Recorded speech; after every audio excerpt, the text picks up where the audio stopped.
Os amados irmãos, que a graça e a paz seja com todos. Quero convidá-los a abrirem suas Bíblias agora para a nossa edificação. No texto de Malaquias, profeta Malaquias,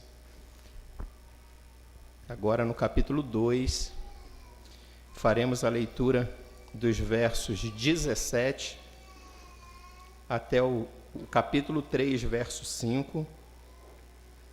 Malaquias 2, 17 até o capítulo 3, verso 5,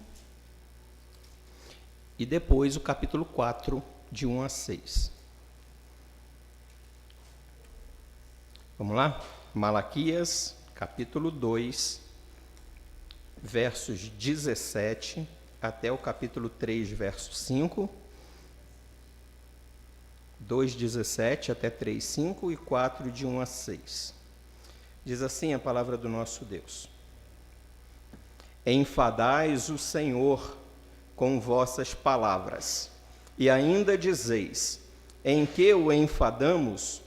Nisto que pensais: qualquer que faz o mal passa por bom aos olhos do Senhor, e desses é que ele se agrada. Ou onde está o Deus do juízo? Eis que eu envio o meu mensageiro, que preparará o caminho diante de mim. De repente virá ao seu templo o Senhor, a quem vós buscais, o anjo da aliança, a quem vós desejais. Eis que ele vem, diz o Senhor dos exércitos. Mas quem poderá suportar o dia da sua vinda? E quem poderá subsistir quando ele aparecer? Porque ele é como o fogo do ourives e como a potassa dos lavandeiros. Assentar-se-á como derretedor e purificador de prata. Purificará os filhos de Levi e os refinará como ouro e como prata. Eles trarão ao Senhor justas ofertas. Então a oferta de Judá e de Jerusalém será agradável ao Senhor, como nos dias antigos e como nos primeiros anos. Chegar-me-ei a vós outros para juízo. Serei testemunha veloz contra os feiticeiros e contra os adúlteros e contra os que juram falsamente e contra os que defraudam o salário do jornaleiro e oprimem a viúva e o órfão e torcem o direito do estrangeiro e não me temem, diz o Senhor dos exércitos. Capítulo 4, de 1 a 6. Pois eis que vem o dia e arde como fornalha. Todos os soberbos e todos os que cometem perversidade serão como restolho. O dia que vem os abrasará, diz o Senhor dos exércitos, de sorte que não lhes deixará nem raiz nem ramo. Mas para vós outros, que temeis o meu nome, nascerá o sol da justiça, trazendo salvação nas suas asas. Saireis e saltareis como bezerros soltos da estrebaria. Pisareis os perversos, porque se farão cinzas debaixo das plantas de vossos pés, naquele dia que prepararei, diz o Senhor dos exércitos. Lembrai-vos da lei de Moisés, meu servo, a qual lhe prescrevi em Horebe para todo Israel, a saber, estatutos e juízos. Eis que eu vos enviarei o profeta Elias, antes que venha o grande e terrível dia do Senhor. Ele converterá o coração dos pais aos filhos e o coração dos filhos a seus pais, para que eu não venha e fira a terra com maldição. Pedi para baixar um pouquinho, por favor, o microfone. Vamos orar, queridos? Senhor, nós agradecemos pela beleza da Tua palavra, Deus, que é viva e que fala por si mesma aos nossos corações. Ó Deus, e nós Te louvamos pela santa revelação do Senhor, proclamada pelo Teu santo profeta Malaquias, inspirado pelo Senhor mesmo, para trazer palavra ao Teu povo.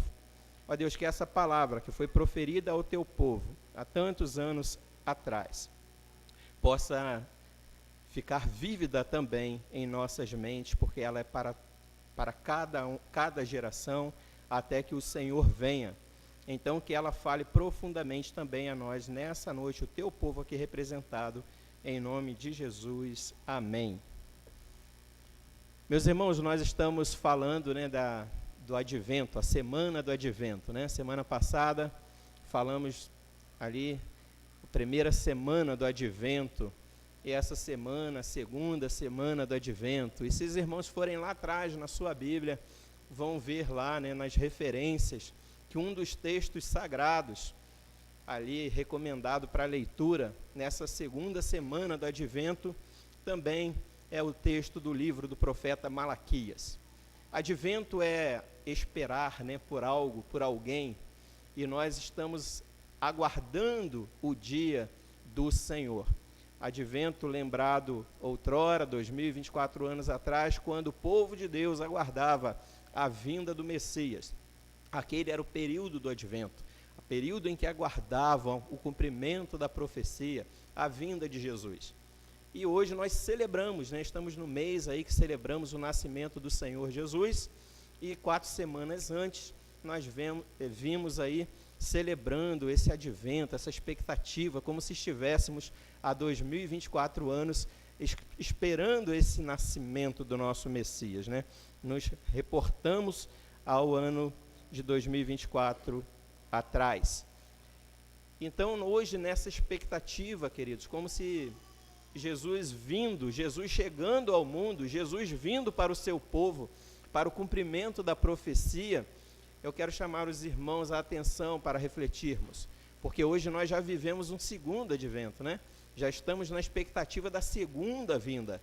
2024 anos já foi, Jesus já veio, já nasceu, e ele disse que voltará, conforme lemos aqui na liturgia, ele voltará com poder e grande glória. Então, estamos agora na expectativa, no advento, mas não mais da primeira vinda, mas sim da segunda vinda do Messias.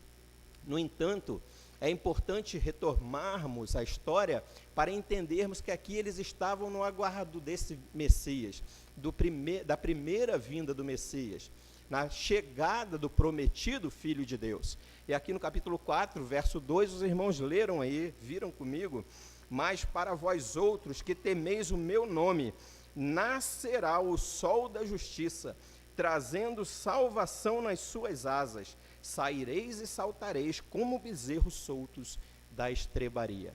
Essa era a promessa, a vinda do Messias, o sol da justiça que haveria de nascer, trazendo salvação para o povo de Deus.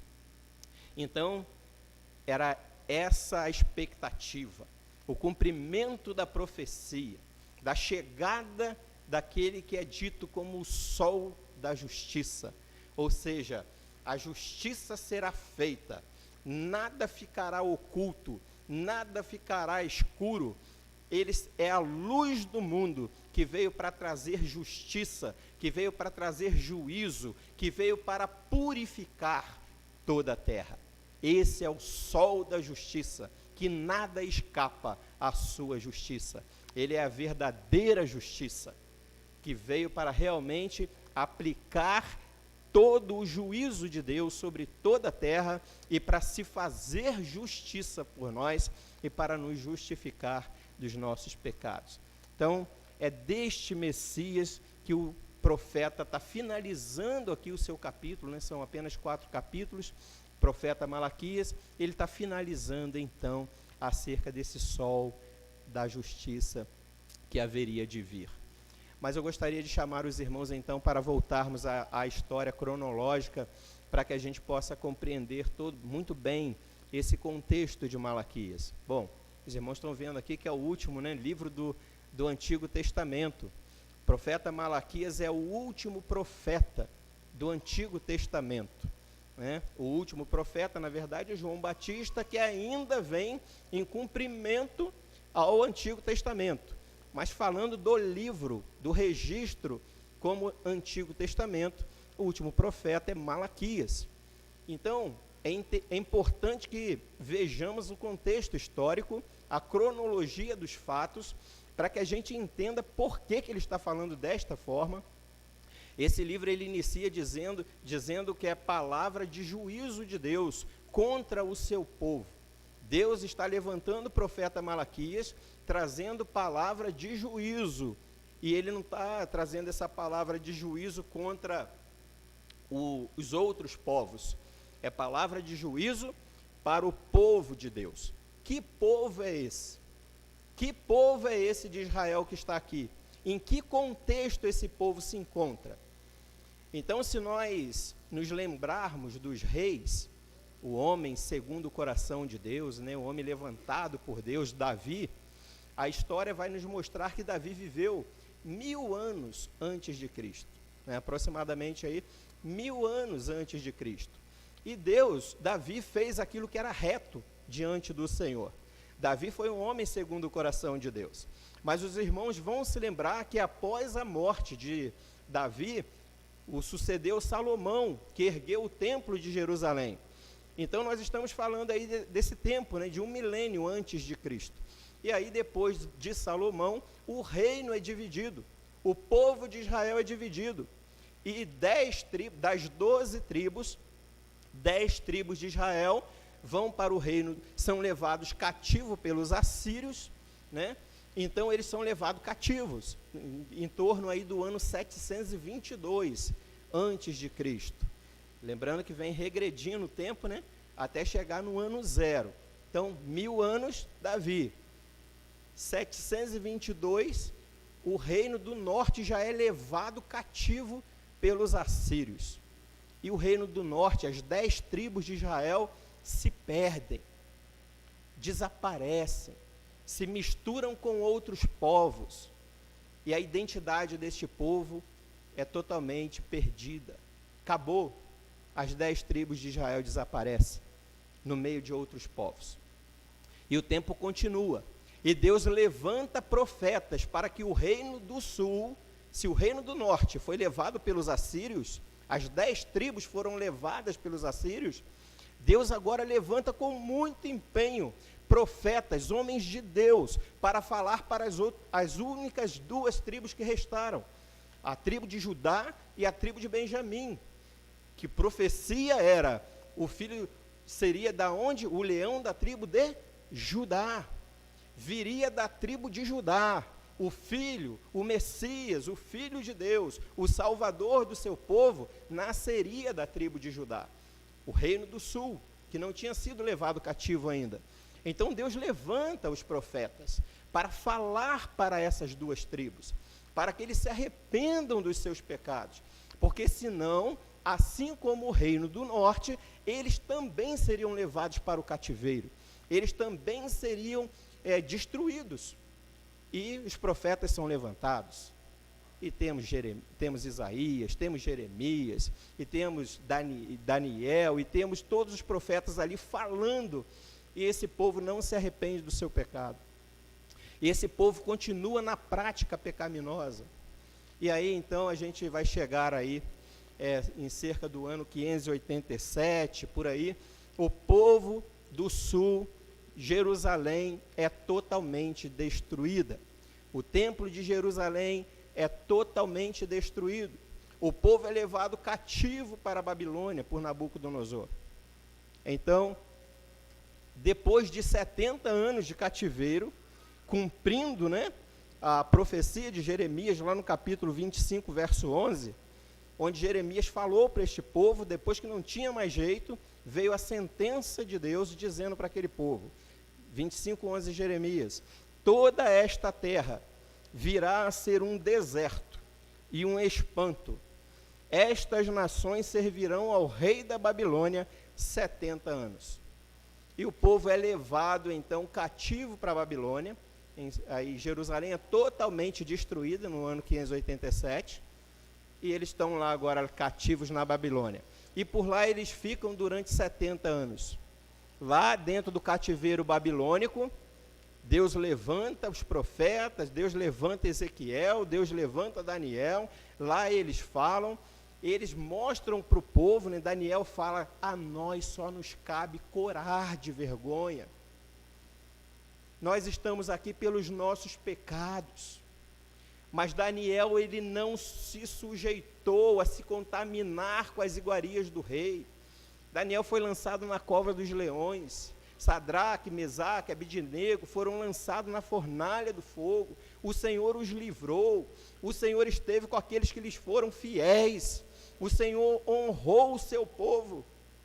E o Senhor vai usar ali Neemias, o copeiro do rei, para tirar, para clamar por este povo. E o rei então permite que Neemias volte para Jerusalém e que eles restaurem Israel, e que eles restaurem Jerusalém. E o povo volta 70 anos depois para Jerusalém. O templo é reconstruído. Os irmãos vão se lembrar da história de Esdras, Neemias, na reconstrução de Jerusalém, na reconstrução daquela terra que estava devastada. E ele disse que essa terra virá a ser um espanto. Irmãos, e que espanto, e que coisa horrível aconteceu em Jerusalém, enquanto o povo de Jerusalém estava no exílio babilônico, e os que ficaram em Jerusalém, a história dá conta que eles comeram carne humana, a história dá conta de coisas horríveis que aconteceu com os remanescentes de Jerusalém.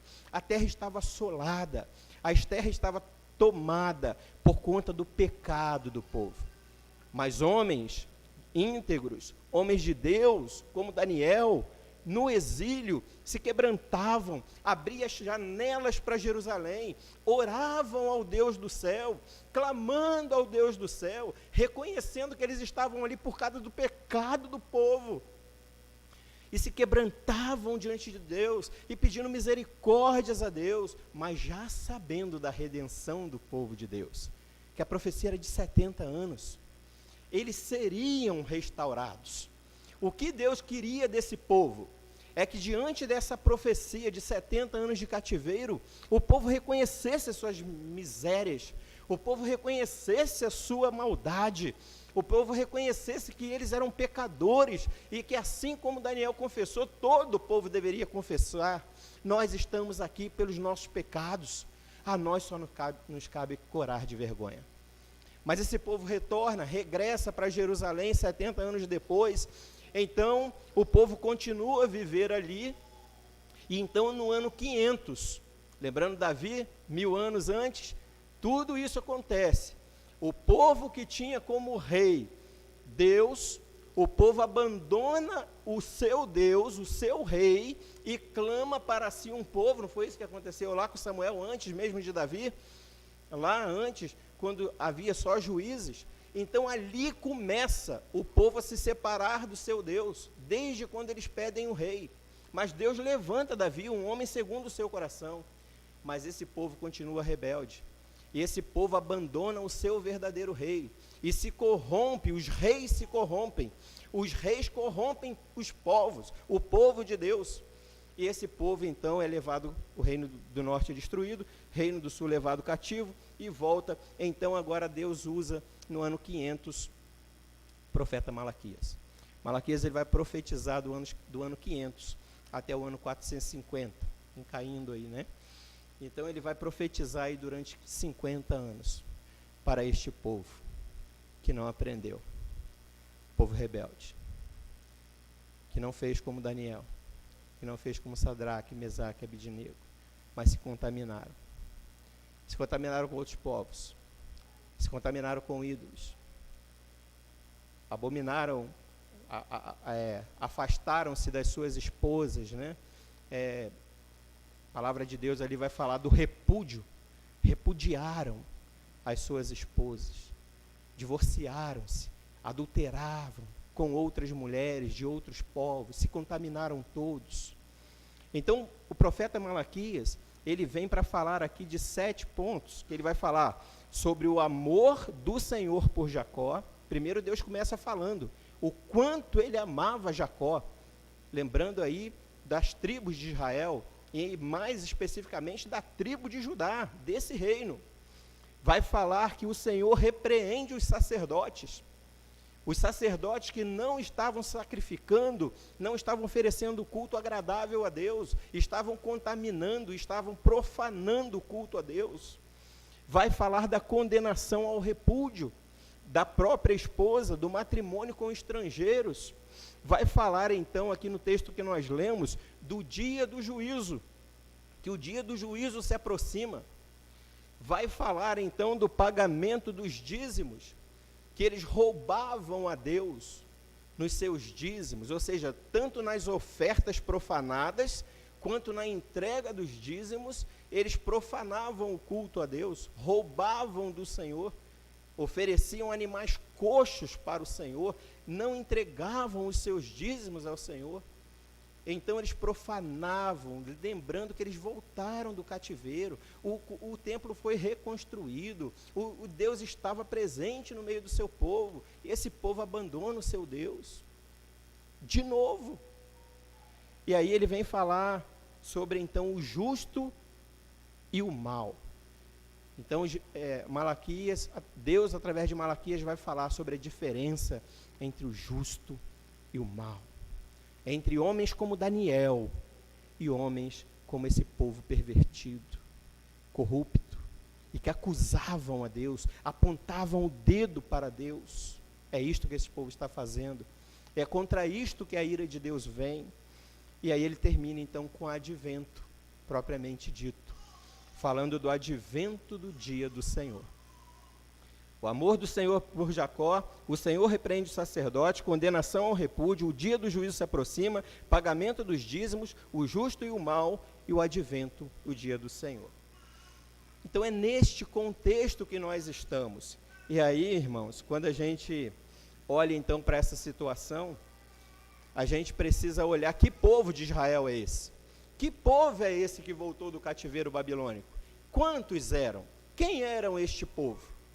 E aí quando nós remetemos então ainda mais lá para trás, para a gente tomar aqui ideias de números, qual é a quantidade? Que povo é esse? Os irmãos vão se lembrar que desceram para o Egito, lá atrás, volta lá atrás, quando o povo foi levado cativeiro para o Egito, quantos desceram? 70. Diz o texto então que 430 anos depois do cativeiro no Egito, quantos voltaram para Jerusalém? Mais de 600 mil, sem contar mulheres e crianças. Ou seja, os historiadores vão dizer aí que mais de 2 milhões de pessoas, voltam do Egito depois de 430 anos para as terras de Canaã. Aí esse povo, antes de chegar na terra prometida, ficou quanto tempo rodando no deserto? 40 anos. Esse povo roda no deserto 40 anos. Desses quase 2 milhões de pessoas, quantos realmente conseguem entrar na terra de Canaã? Josué, Calebe e os de 20 anos para baixo. Ali não especifica quantidade, mas certamente aí muitos, foram poucos que entraram na terra de Canaã. Ou seja, Josué, Calebe e os de 20 anos para baixo. Nem mesmo Moisés entrou na terra prometida. Aí a gente vai entrar então nas histórias dos reis. Começou os reis, pediram reis, o reino foi dividido, acontece tudo isto. Sabe quantas pessoas, depois que o reino do norte é destruído, depois que o reino de Judá é levado cativo para a Babilônia, eles retornam para Jerusalém? De quantos nós estamos falando? Que é este povo ao qual Malaquias agora está escrevendo? Esdras, capítulo 2, versos de 1 e 2, diz assim: são estes os filhos da província que subiram do cativeiro, dentre os exilados que Nabucodonosor, rei da Babilônia, tinha levado para lá, e voltaram para Jerusalém e para Judá, cada um para a sua cidade, os quais vieram com Zorobabel, Jesua, Neemias, Seraías, Reelaías, Mordecai, Bilsã, Mispar, Bigvai, Reum e Baaná. Eis o número dos homens do povo de Israel. Agora versos 64 e 65. Toda esta congregação junta foi de 42.000, 7.360, afora os seus servos e as suas servas, que foram 7.337, e tinham 200 cantores e cantoras. Basta uma continha rápida aí que você vai ver que o número exato aqui, 49.897 pessoas. Se não estiverem considerando mulheres e crianças, vamos triplicar isso aí, 150 mil pessoas. Então vejam, irmãos, olha o que restou do Reino do Sul. Olha o que restou daquilo que é chamado o povo de Israel, depois de toda esta eliminação que Deus fez no meio do seu povo. Cerca de 150 mil israelitas no mundo, representando o povo de Israel. Este é mais ou menos por aí o número do povo que retornou da Babilônia. E este povo, quando volta, repudiam suas mulheres, adulteram com mulheres, se contaminam com outros ídolos e profanam o santuário de Deus e roubam ao Senhor nos dízimos e tantas outras coisas. E agora o Senhor levanta o profeta. E quando o Senhor levanta o profeta Malaquias, palavra de juízo contra esses poucos que restaram, ao invés deles se quebrantarem, ao invés deles se quebrarem na presença de Deus, de se prostrarem na presença de Deus e pedir misericórdia, se arrepender dos seus pecados, a carta de Jeremias aqui, o livro de Jeremias, a profecia de Jeremias, vai mostrar como o Senhor estava indignado com esse povo. Povo rebelde, que continua rebelde, e eles colocam Deus no banco dos réus. Aliás, reverendo Hernandes, ele pregando em Malaquias, ele usa como tema de sua pregação exatamente, Deus no banco dos réus. Malaquias coloca, o povo de Israel coloca Deus no banco dos réus e começa a questionar o próprio Deus, e Deus falando para eles o pecado deles. Mas vejam aqui o que ele vai falar. Acompanhem comigo aí, verso 2, capítulo 2, verso 17. Enfadais o Senhor com as vossas palavras, e ainda dizeis: em que o enfadamos? Nisto que pensais. Ou seja, o Senhor sabia até o que eles estavam pensando, não era nem mesmo o que eles falavam, mas é o que estava na mente do povo. O que eles pensavam? Qualquer que faz o mal passa por bom aos olhos do Senhor, e desses é que ele se agrada. Ou, onde está o Deus do juízo? Eles estão questionando a justiça de Deus, eles estão questionando a bondade de Deus, como se eles fossem bonzinhos, como se eles fossem inocentes, como se eles fossem justos, e Deus estivesse sendo injusto com eles.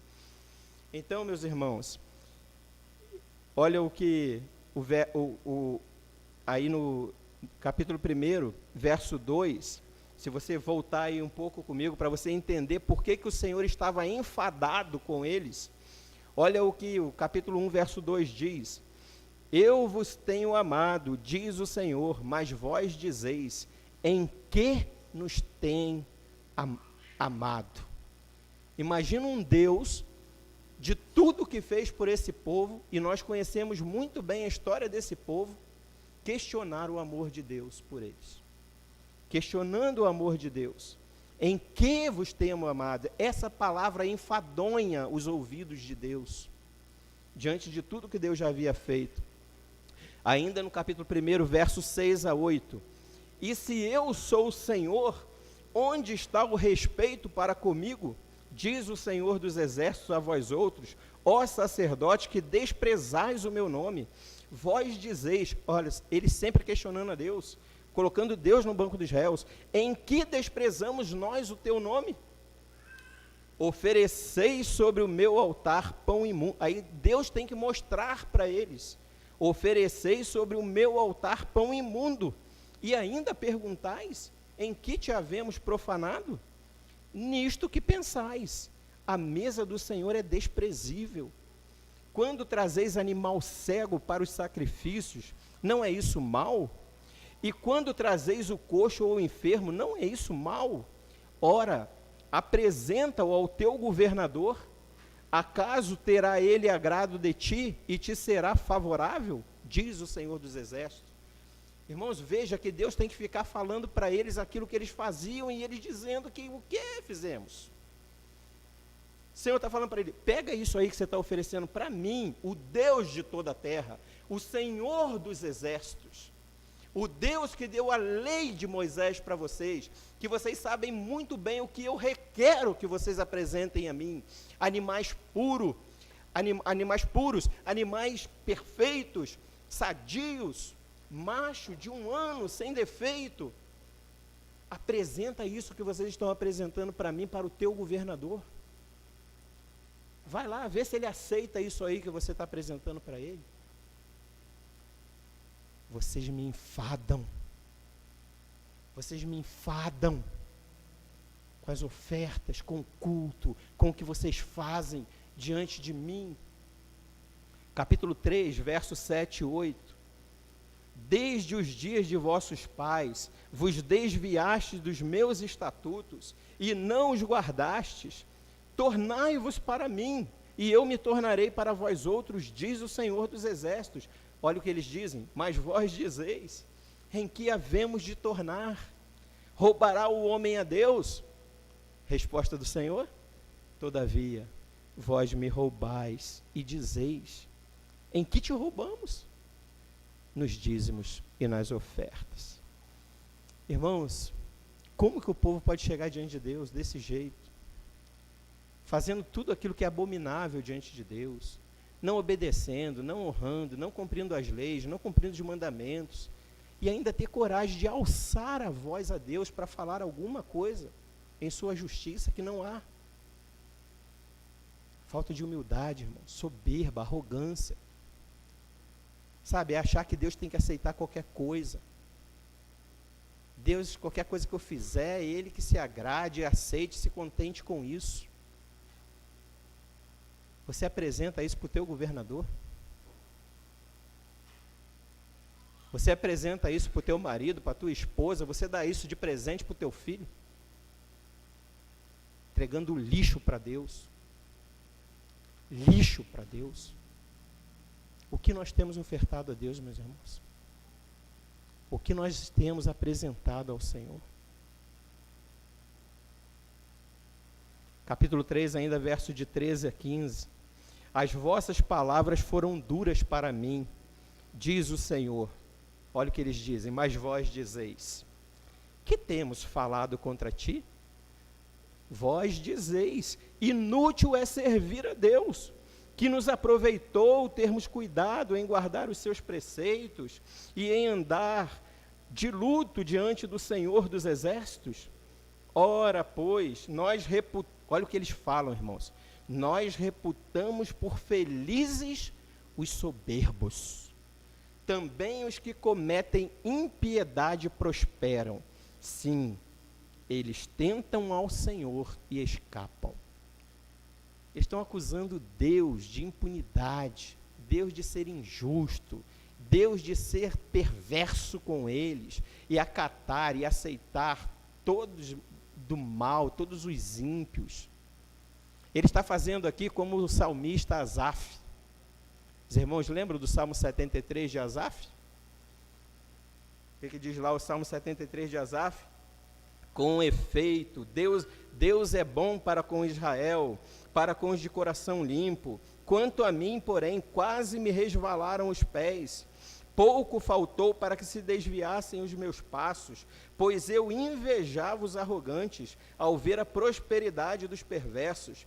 Para eles não há preocupações, o seu corpo é sadio e nédio, não partilham das canseiras dos mortais, nem são afligidos contra os outros homens. E ele vai falando, ele vai pensando que os perversos é que se dão bem. Até que diz o verso 17, até que entrei no santuário de Deus e atinei com o fim deles. Tu certamente os pões em lugares escorregadios e os fazes cair na destruição. Irmãos, o que faltava para esse povo é entrar no santuário de Deus e temer a Deus e saber que Deus não muda, Deus não terá por inocente o culpado, mas há o tempo propriamente para todas as coisas. Haverá o dia do ímpio, haverá o dia do juízo, haverá o dia da sentença condenatória contra todos os perversos. Deus não está preocupado com os ímpios, irmãos. Deus não está preocupado com os perversos. Deus está preocupado com o seu povo. Deus está preocupado com o seu coração, com a sua mente, com a sua vida. Deus está preocupado com a sua oferta, com a sua santidade. E você vai ficar comparando Deus e julgando Deus, porque Ele faz o que não faz. Os ímpios já estão condenados à morte eterna. O que Ele quer saber é o que você, como filho de Deus, está apresentando a Ele como oferta, como culto. A tua vida diante de Deus é o que importa para o Senhor. Mas o Senhor vai responder a eles. Capítulo 3, verso 16 a 18. Os que temiam ao Senhor falavam uns aos outros. O Senhor atentava e ouvia. Havia um memorial escrito diante dele para os que temem ao Senhor e para os que se lembram do seu nome. Verso 17, eles serão para mim, ou seja, os que temem ao Senhor, serão para mim particular tesouro, naquele dia que prepararei, diz o Senhor dos Exércitos, poupá-los-ei, como um homem poupa a seu filho que o serve. E aí verso 18, então vereis outra vez a diferença entre o justo e o perverso, entre o que serve a Deus e o que não serve. Então, meus irmãos, Deus repreende o povo, falando que eles estão o enfadando com aquelas acusações levianas contra o Deus santo e temível, Deus justo de toda a terra, e que já tinha derramado tanta graça, bênção e misericórdia sobre esse povo, que havia sustentado esse povo durante toda a sua trajetória, mas era povo contumaz e rebelde, de dura cerviz, e que estava sempre blasfemando contra Deus, e qualquer coisa era motivo para abandonar Deus e adorar a outros deuses, entregar, a sacrificar filhos a outros deuses, levantar baalins. Irmãos, o povo quanto mais rebelde. Então Deus, depois de falar que está enfadado, e mostra por que está enfadado, Deus então vem com a palavra de juízo para eles. E aí é onde entra no capítulo 3, a partir do verso 1. Eis que eu envio o meu mensageiro, que preparará o caminho diante de mim. De repente virá a seu templo o Senhor, a quem vós buscais. Vocês não estão buscando a Deus? Cadê esse Deus do juízo? O anjo da aliança, a quem vós desejais. Eis que ele vem, diz o Senhor dos Exércitos. Mas quem poderá suportar o dia da sua vinda? E quem poderá subsistir quando ele aparecer? Porque ele é como fogo do ourives e como a potassa dos lavandeiros. Ele está falando, vocês estão preparados? Vocês querem esse Deus? Vocês querem que eu desça para mostrar o meu juízo? Vocês querem que o sol da justiça venha sobre vocês? Vocês estão preparados para isso? Ele virá. Ele virá. O justo. Ele fala o anjo em caixa alta, né? O A com a letra maiúscula, o anjo da aliança, aquele pelo qual Deus fez a aliança, remetendo ao Messias, ao mensageiro, o anjo verdadeiro que viria para trazer a mensagem do Pai, a palavra de Deus para o mundo, a palavra da verdade para todo mundo. É deste anjo que ele está se referindo. Ele virá, o anjo, verdadeiro anjo da igreja, o anjo da aliança. Ele virá para falar para este povo que eu requero dele, do meu povo, o povo da aliança. E ele vai falar que quem poderá suportar o dia da sua vinda? Quem poderá subsistir quando ele aparecer? E aí ele vai falar que ele é como fogo do ourives e como a potassa dos lavadeiros. Irmãos, o fogo do ourives é extremamente quente. Ele não deixa nada de impureza no metal mais duro, no metal mais profundo, ele derrete como água. E ele queima toda minúscula impureza. Nada fica de impuro. Não fica impureza alguma depois do fogo do ourives. É isso que o texto está falando. Não restará impureza alguma, mínima que seja. Ele purificará tudo. E ele vai dizer que é como a potassa dos lavadeiros. Se o fogo é para purificação daquilo que é interno, tirar todas as impurezas, a potassa do lavadeiro é aquilo que dá o brilho, é aquilo que lava o externo, que depois de tudo purificado, ganha aquele brilho e fica dourado, fica lindo, fica maravilhoso. É isso que ele está dizendo, ele não vai deixar nenhuma impureza, e ele vai tornar isso muito belo, brilhante, purificado, bonito.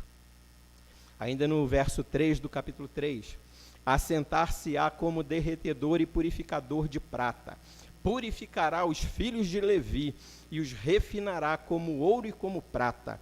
Eles trarão ao Senhor justas ofertas. Então a oferta de Judá e de Jerusalém será agradável ao Senhor, como nos dias antigos e como nos primeiros anos. Irmãos, aqui o Senhor está relatando os momentos bons do povo de Israel.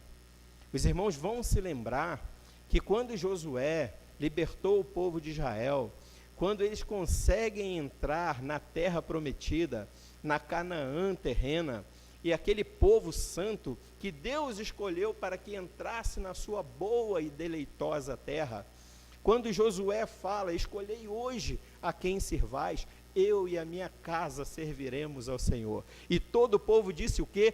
Nós também.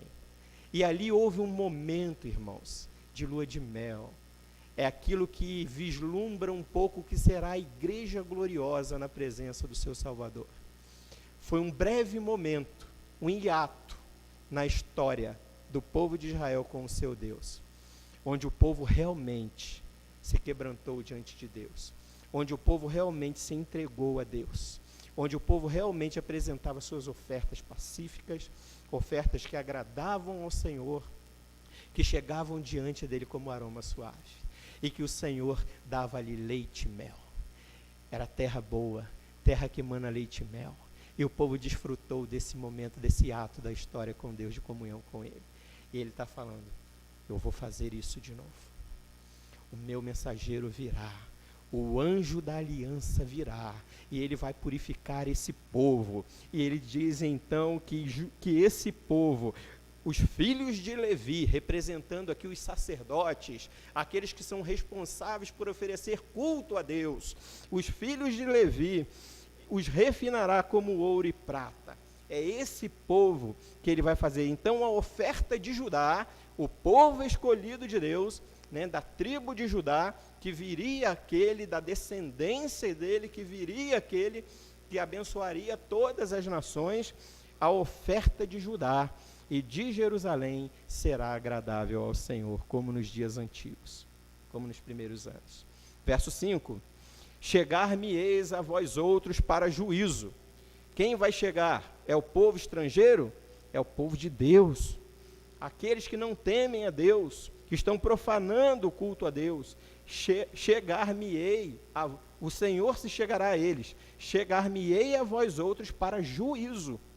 Serei testemunha veloz contra os feiticeiros, e contra os adúlteros, e contra os que juram falsamente, e contra os que defraudam o salário do jornaleiro, e oprimem a viúva e o órfão, e torce o direito do estrangeiro, e não me temem. Diz quem? O Senhor dos Exércitos. Aquele que não deixa nada sem justiça. Aquele que é o Senhor verdadeiro, Senhor dos Exércitos. E aí é que ele vai falar, aqui não está limitando todos os pecados deles, mas está falando pecado de feitiçarias. Eles abandonavam o seu Deus e praticavam feitiçarias. Está falando dos adúlteros que abominavam as suas esposas, repudiavam suas esposas, se contaminavam com mulheres estrangeiras, contra os que juram falsamente, ou seja, mentirosos, falam e não fazem, não cumprem, mentem, juram falsamente e contra os que defraudam o salário do jornaleiro. Jornaleiro, queridos, era a profissão mais simples, mais baixa, aquele que dependia daquele trocadinho, dependia daquele centavo para poder comer no final do dia. Ele vendia os seus jornais e ele precisava daquela miserinha que ele recebia para poder comer. E eles defraudavam até mesmo o salário dos jornaleiros. E oprimem a viúva e o órfão. Lembram o que Tiago vai falar sobre órfão e viúva? A verdadeira religião, pura e sem mácula, é o quê? Socorrer os órfãos e as viúvas, e a si mesmo guardar-se incontaminado do mundo. E o que eles faziam? Torciam o direito dos órfãos, aliás, oprimiam a viúva e o órfão, e torciam o direito do estrangeiro. Lembrando, né, das leis que falavam acerca dos estrangeiros, a lei mosaica, de como que eles deveriam socorrer, acudir os estrangeiros, e eles não faziam nada. Tudo isso é quebra da lei, irmãos, tudo isso é quebra da lei. E não me temem, diz o Senhor dos Exércitos, tudo isso é consequência disso, falta do temor ao Senhor. Por isso que Salomão vai dizer, a suma de todas as coisas é, teme a Deus e guarda os seus mandamentos. Irmão, se você temer ao Senhor, todo o resto é consequência. Você vai obedecer, você vai oferecer culto agradável, culto aceitável a Deus, a sua oferta será recebida, a sua fidelidade será verdadeira, seu coração será sincero, mesmo quando você tropeçar, quando você pecar. Mas quem não teme ao Senhor, meus irmãos, não tem sabedoria, porque o temor do Senhor é o princípio da sabedoria. Ah, meus irmãos, sem temor a Deus é impossível prestar um culto agradável a Ele. E como falta temor no povo de Deus. Como temos gente rebelde, irmãos, quanto mais rebelde. O Senhor fala, faz isso. Não faço. Faz isso. Faço. Faz isso desse jeito.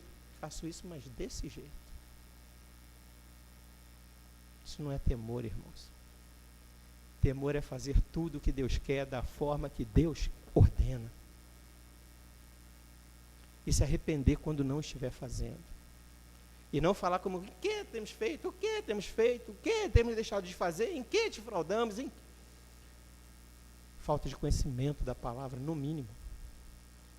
Se não está vendo, é porque não conhece a palavra. Porque não medita na palavra de Deus. Que na hora de procurar palavra não sabe onde está, mas na hora de procurar uma receita sabe encontrar. Então, irmãos, cadê temor? Medita na palavra de Deus dia e noite, para que tenhas cuidado de fazer conforme a tudo quanto nela está escrito. E farás prosperar o teu caminho, e será bem sucedido em tudo que realizar. E a gente finaliza então com a palavra de advertência. Cuidado, isso é palavra de juízo para vocês. Mas então, o Senhor maravilhoso, gracioso, glorioso, misericordioso, compassivo, Ele sempre trabalha, né? Ele sempre fala para o seu povo, clamando, pedindo para eles, dando palavra, mostrando o amor dele. Ó, venha, estou de braços abertos para vocês. Venha, se arrependam, venham. E Ele vai fechar então mais uma vez com palavras de chamado, de misericórdia, mas alertando, cuidado. Então Ele vai fechar o capítulo 4 dizendo assim: pois eis que vem o dia, e arde como fornalha. Todos os soberbos e todos os que cometem perversidade serão como restolho.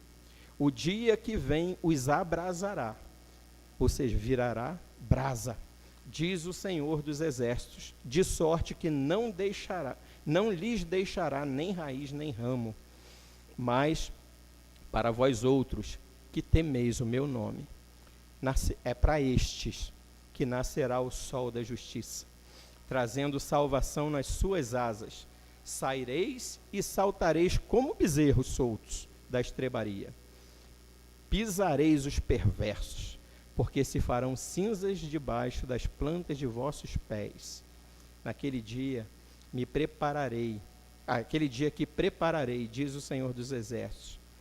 Lembrai-vos da lei de Moisés, meu servo, a qual lhe prescrevi em Horebe, para todo Israel, a saber, estatutos e juízos. E finaliza: eis que eu vos enviarei o profeta Elias, antes que venha o grande e terrível dia do Senhor.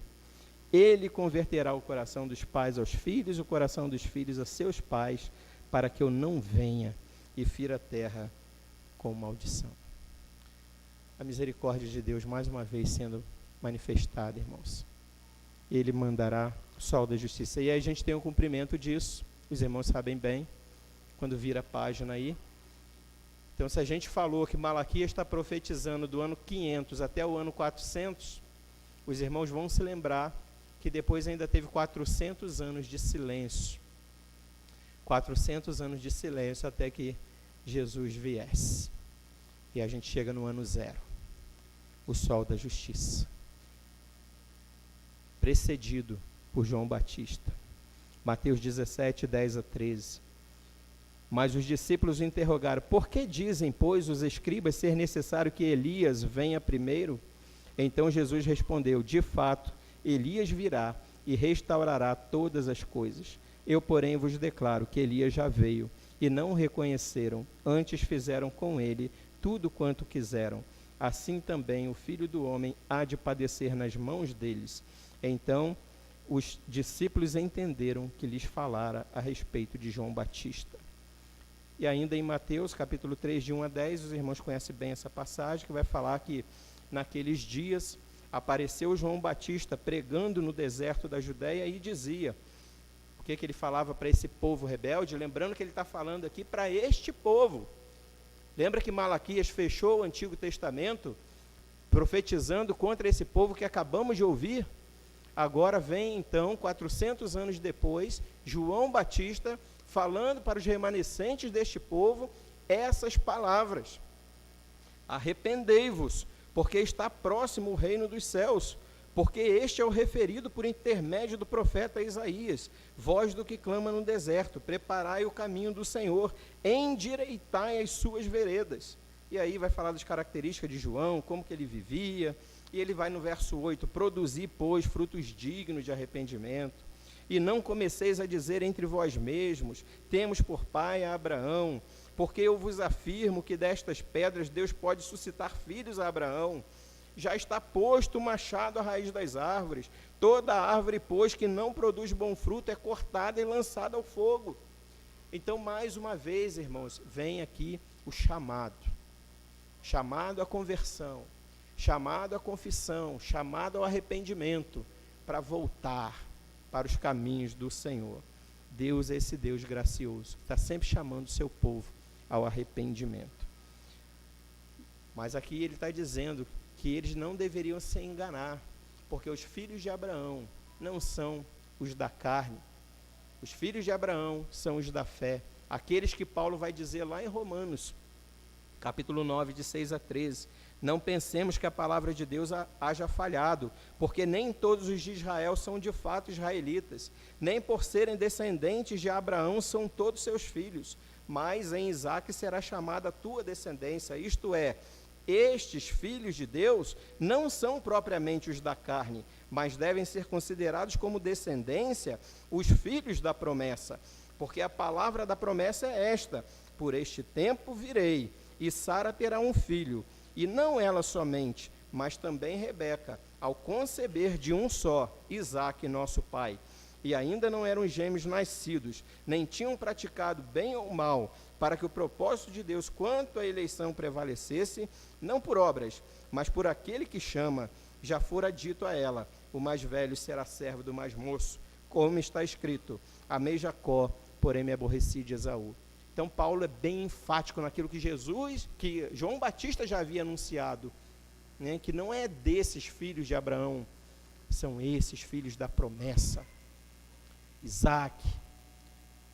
E dali vem Jacó e Esaú, amei a Jacó, me aborreci de Esaú. E ali, irmãos, o texto é na ideia de escolhidos e preteridos. Escolhi esse povo, preteri este povo. E Paulo vai explicar isto. Mas não quer dizer que todos os de Jacó, de Israel, foram salvos, da mesma forma que nem todos de Esaú foram perdidos. Quer dizer que Deus escolheu sim para si um povo, que Ele amou, que Ele entregou seu Filho para morrer por este povo, e preteriu para juízo o outro povo. Isso é decreto de Deus, que Paulo vai falar isso na continuação desse mesmo texto de Romanos, a partir do capítulo 9, verso 14 a 18, que diremos, pois, a injustiça da parte de Deus? De modo nenhum. Pois ele diz a Moisés, terei misericórdia de quem me aprouver ter misericórdia, e compadecer-me-ei de quem me aprouver ter compaixão. Assim, pois, não depende de quem quer ou de quem corre, mas de usar Deus a sua misericórdia, porque a Escritura diz a Faraó, para isto mesmo te levantei, para mostrar em ti o meu poder, e para que o meu nome seja anunciado por toda a terra. Logo, tem ele misericórdia de quem quer e também endurece a quem lhe apraz. Irmão, sabe toda essa narrativa que nós contamos? Desde Deus levando seu povo, libertando seu povo, e morrendo o povo, e ficando o povo, e rei pedindo outro rei, e o povo profanando. Sabe para que serve toda essa história, meus irmãos? Para que esse pacto das obras serviu? Eu falei isso aqui sexta-feira no estudo bíblico. Para que esse pacto de obras serviu? Para mostrar de todo este povo de Israel o que sobrou vindo da Babilônia. O que sobra depois desse pequeno número que veio da Babilônia, fazer isso aqui que eles estão fazendo? O que sobra de Israel? O que sobra do povo de Deus? Diante de um Deus santo? Nada. Todos pecaram e destituídos estão da glória de Deus. O pacto das obras serviu para mostrar que todos pecaram. Que pecamos? Todos pecaram. Destituídos estão da glória de Deus. Não há um justo, não há um sequer, não há quem faça o bem, não há quem busque a Deus. Todos se extraviaram e destituídos estão da glória de Deus. É isso que Paulo vai falar, Romanos capítulo 3. Tem ninguém, irmãos. Então Deus diz, na sua autoridade, na sua santidade, na sua presciência, no seu decreto, na sua soberania, no Rei dos Exércitos, Ele vai dizer, terei misericórdia de quem me aprouver ter misericórdia. Eu separarei para mim um povo de propriedade exclusiva. E Ele diz para esse povo, vós sois raça eleita, sacerdócio real, nação santa, povo de propriedade exclusiva de Deus, a fim de proclamardes as virtudes daquele que vos chamou das trevas para a sua maravilhosa luz. Vós que antes não erais povo, mas agora sois povo de Deus. Vós que antes não tinha alcançado misericórdia, mas que agora alcançaste misericórdia. Irmão, salvação é graça de Deus. Salvação é misericórdia de Deus. Olha para você está aqui hoje. Você está aqui hoje. Sabe por que você está aqui hoje? Porque a misericórdia de Deus te alcançou. Só por isso. Não é de você, não há quem faça o bem, não há quem busque a Deus, não há um justo, não há um sequer. É graça de Deus, irmãos. É misericórdia de Deus. Se eu estou aqui, pela graça de Deus. Se você está aqui, é pela misericórdia de Deus. Se a igreja de Deus está aqui, é pela graça de Deus, manifestada através do seu Filho Jesus Cristo, que veio para dar o sangue dele pela minha vida, pelo meu sangue. É o sangue dele pelo meu sangue, é o corpo dele pelo meu corpo, é o sacrifício dele pela minha vida. Ações de graça. Você não faz nada por mérito, você não faz nada para alcançar nada. Jesus já alcançou tudo por você. O que nós temos que fazer ações de graça, na expectativa, na vinda do Messias. Ele virá, nascerá o sol da justiça. Ele nasceu, ele veio, ele subiu ao céu, mas ele disse, eu voltarei para vós outros, para que onde eu estou estejais vós também. Hoje nós vivemos neste advento, na expectativa deste advento, da vinda do Messias. Tema ao Senhor, ofereça uma oferta agradável a Deus, cumpra os seus mandamentos, ame-o de toda a tua mente, de toda a tua força, de todo o teu pensamento, de todo o teu entendimento, de todo o teu coração. Não deixa, não esqueça a tua verdadeira pátria. Não esqueça o teu verdadeiro Senhor. Não terás outros deuses diante de mim. Entrega o teu caminho ao Senhor. Confia nele e o mais ele fará. Busque em primeiro lugar o reino de Deus e a sua justiça. Todas as demais coisas serão acrescentadas. Agrada-te do Senhor e ele satisfará os desejos do teu coração. Confia nele. Que Deus abençoe, irmãos. Que essa igreja possa aproveitar esses dias do advento, pensando, está próximo. Ele virá com poder e grande glória para buscar a sua igreja. Pense nisso, medite nisso, viva nessa expectativa, enquanto vive. Proclame a palavra de Deus, obedeça os seus mandamentos, temendo a Deus. Em nome de Jesus. Pai, nós te agradecemos pela tua santa palavra, Deus. Nós olhamos para esse povo, Deus, nós olhamos para esse povo e nós nos vimos neles. Nós somos esse povo, Pai. Defraudamos o Senhor, roubamos ao Senhor, adulteramos, pecamos, roubamos e perguntamos em que temos roubado, o que temos feito. Ó Deus, nos ajude a ter humildade para quebrantar o nosso coração e falar como Daniel. A nós só nos cabe corar de vergonha diante de um Deus tão santo, que exige santidade do seu povo. Misericórdia sobre nós, Pai. Possamos refletir na nossa vida e na tua vinda, porque o Senhor, que foi réu, sendo rei, virá como redentor e salvador daqueles que o temem. Ó Deus, o Senhor virá. Que nós possamos estar preparados para o encontro com o Senhor, não porque somos merecedores de nada, preparados como aqueles que se quebrantam diante de ti, ó Senhor, Maranata. Agora vem, Senhor Jesus, misericórdia de mim, pecador. Tem misericórdia de mim. E é este que se humilha, que será exaltado pelo Senhor quando Ele vier. Ajuda-nos, ó Deus, a fazer a tua vontade e a pecar cada vez menos e crescer cada dia mais em graça e santidade, para a honra e glória e louvor do teu nome, em nome de Jesus. Amém.